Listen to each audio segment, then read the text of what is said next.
Welcome to the Living in the Zone podcast with your host, Jim Fannin.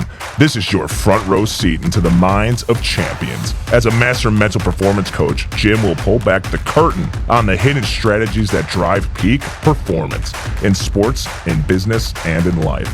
If you're an athlete, coach, entrepreneur, or just someone who's ready to level up mentally and step into your greatness, you're in the right place. Welcome to Living in the Zone.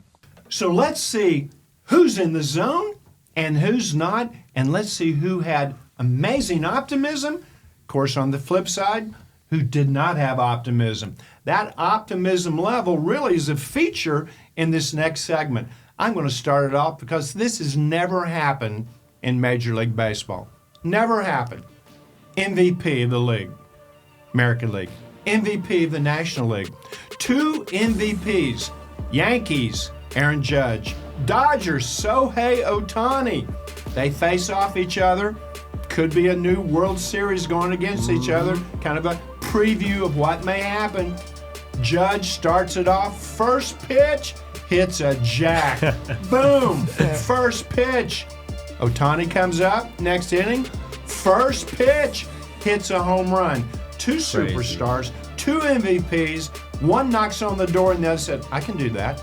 And does it again.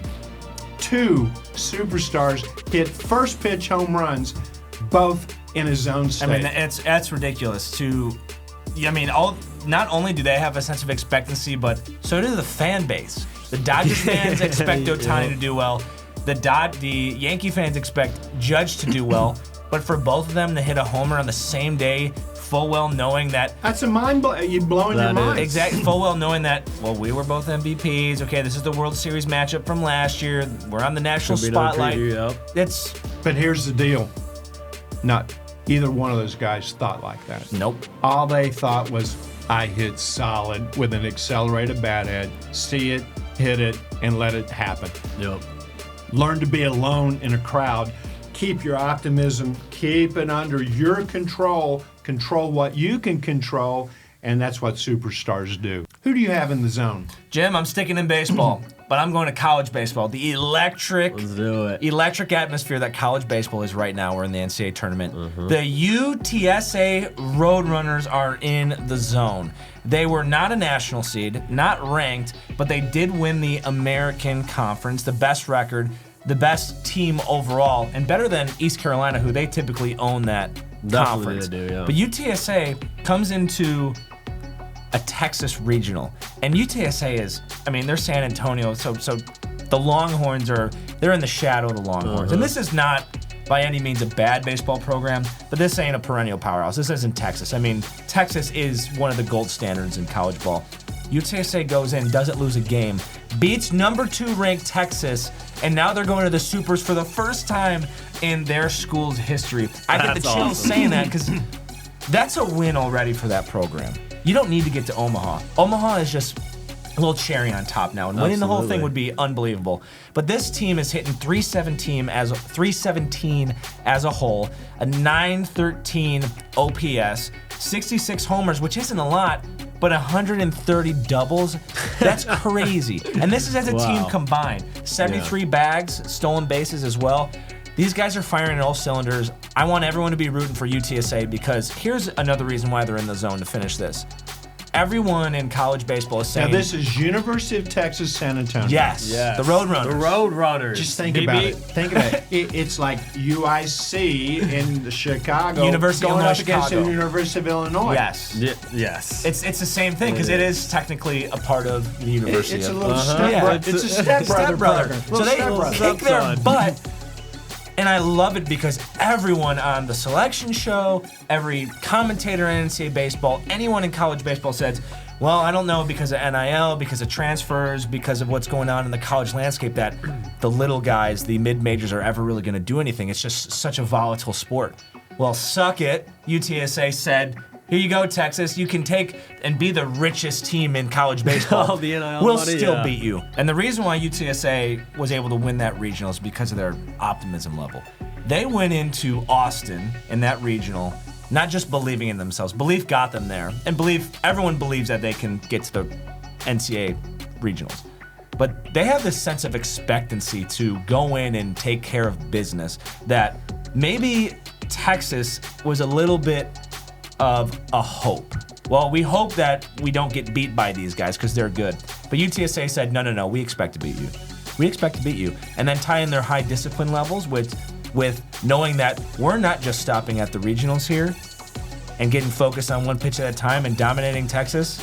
The optimism pulled them through the entire way. When things went the wrong way, they kept that we expect to beat you. And their confidence, the faith in each other, that's what got them to win this regional. Well, I think optimism and confidence in a team setting starts at the top. Who's in the zone with Caleb this weekend? So I have two individuals, and most people probably have never heard of this event unless you're in that niche ultramarathon crazy runner type deal. But last weekend... Please stop a minute.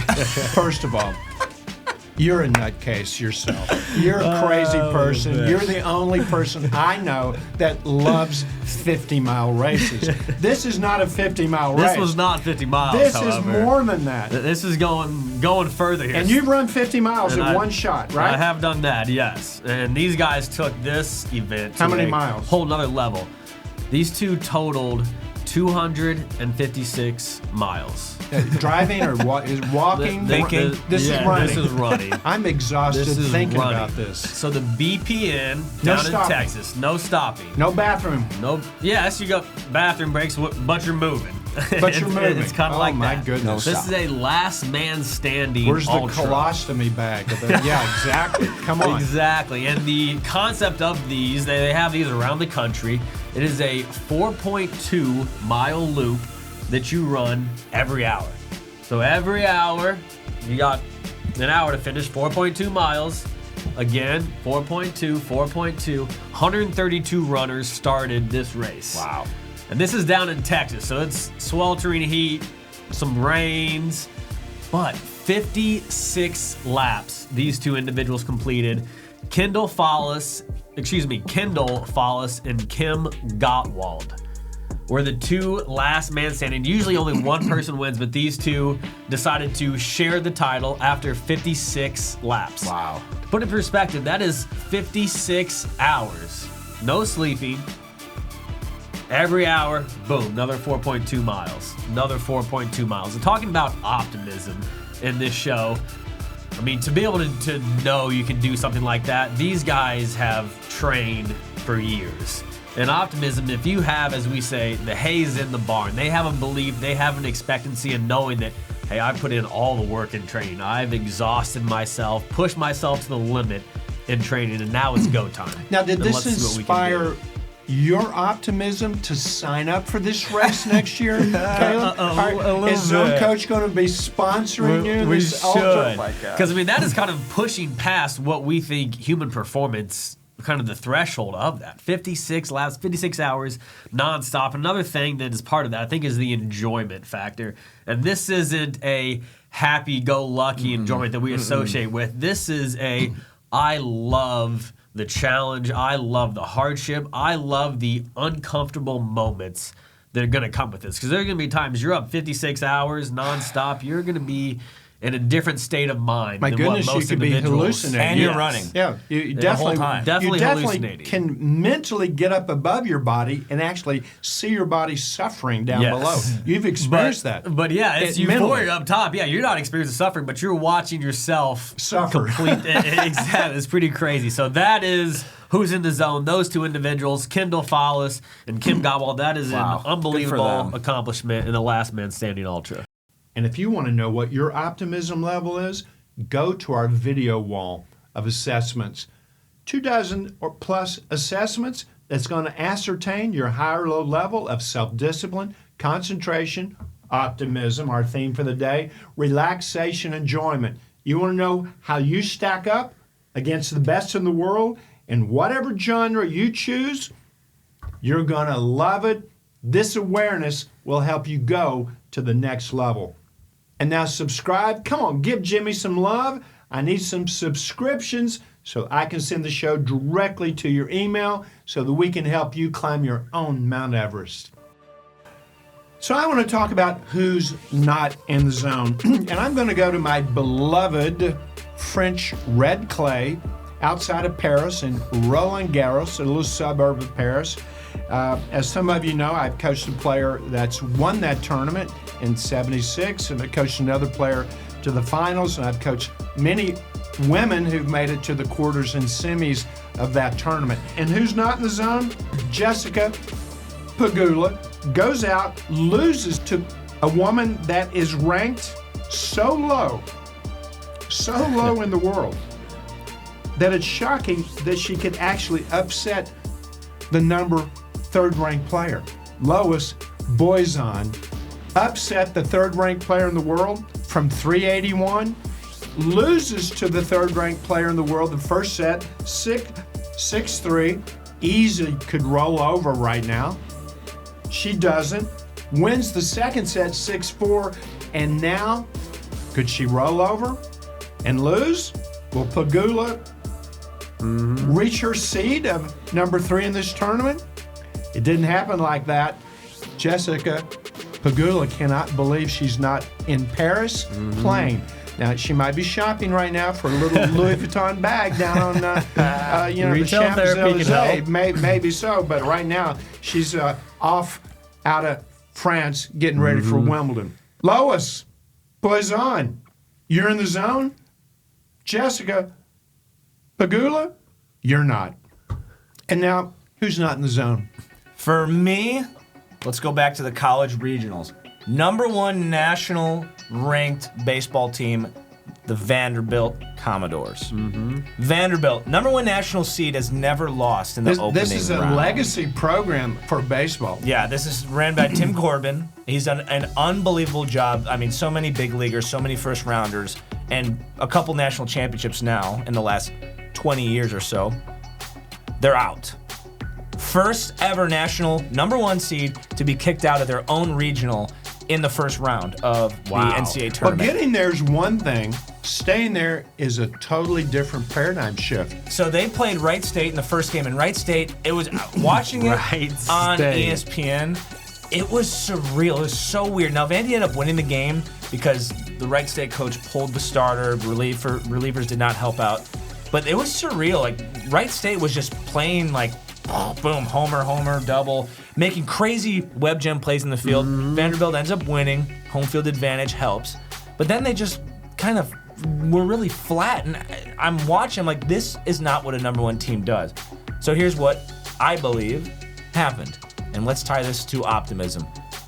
They were way too hopeful and wishful and just, we'll be fine. Yeah, I expect us to believe. It was too high. There was like, there's no way anything can go wrong. And now their discipline falls, their concentration falls. Yeah. And now when they start losing, their relaxation falls. And now they're trying to be the number 1 national seed instead of just playing baseball the way they played all year. When you find when you have a seed of doubt in these moments, if you think of the word SCORE in your mind right now, S-C-O-R-E, that optimism level is at the center. But right next to it is relaxation, and on the other side is concentration. You got a seed of doubt, it's going to knock your focus off kilter. You're not going to be as focused. You'll be focused more on the results instead of the process that got you those results. And I believe that's really what happened. And funny enough, little brother down the road beat them in University of Louisville. Jim Fannin.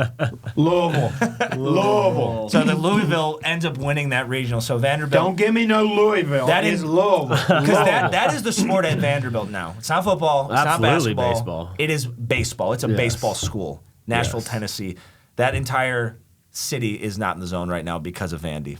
So that's who I got. It is what it is. Who's not in the zone with you? I'm going to stay on the baseball diamond as well. We're going to go to the big leagues here. And this pitcher has been a standout pitcher to start the year. 11 starts so far. I think he entered the weekend with a 2.15 ERA. We're talking about Jesus Luzardo for the Phillies. Left-hander. He is their ace. But this weekend, it was an unfortunate tale. He gave up 12 hits and 12 runs. 3 walks over 3 1/3 innings.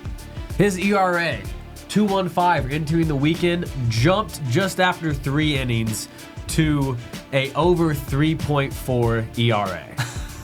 That is crazy to think What's that about. commercial, you want to get away? Yeah, the Southwest Airlines, Man. want to get away? I mean, being in the middle of a collapse like that on the mound, and I've coached guys that have had that meltdown. Once that starts happening, that energy starts really snowballing. It's tough to stop that line that's coming at you, one after another. They can sense blood in the water. The hitters can.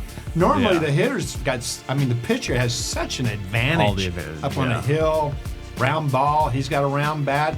But boy, when that flips around, it's terrifying. And I do that believe that situation. energy just backed up on him. As you said, Jim, those hitters are sending energy to the mound constantly, one after another. And now his optimism drops. Hitting is so contagious. Yes. So he had that feeling what you're saying of, okay, now guys in the other lineup are, oh baby, like we're rocking it. Their optimism is extremely high now because everyone after that many hits, 12 hits, the next guy's like, I'm getting a hit, I'm getting it. This energy chain is going to keep flowing, and that just backed up on Hayes. I think the optimism drops. That's when you're trying to throw pitches, you're trying to find targets, and not just letting it loose. The top optimistic performers, they're prepared optimistically to adjust. They're prepared to adapt. Bad things can happen to well-prepared athletes. Bad things can happen to good people. The secret really, can you adjust, and are you prepared to adjust swiftly? Back off the mound, regroup, reboot, Get the energy off of you. Get the energy away from you and start shoving it down the line, the hitting line. Yep. Shove it down their throat to well-defined targets. But boy, when that snowball comes the other way, typically you're not prepared to make that swift adjustment. But the best in the world are prepared to adjust and adapt to whatever's happening. Low optimism, not prepared, didn't trust his stuff, well, your ERA just went up. Shoots up over a point. That's pretty crazy. in one outing. Yep. So now, let's see where you are. Zoniacs listening, whether you're a parent, mentor, coach, weekend warrior, getting ready for your club championships coming up in golf, whatever it might be, let's see the missing link that you have. Let's go to the Zone Cafe, and we're going to definitely see how your optimism is. Thank you, Zoniacs, for watching the clip, Who's in the Zone? And if you'd like to see the full podcast, go to Spotify or check it out in the description below. And don't forget to subscribe so we can send the show directly to you. Zoniacs, be in the zone. It's the only place to be.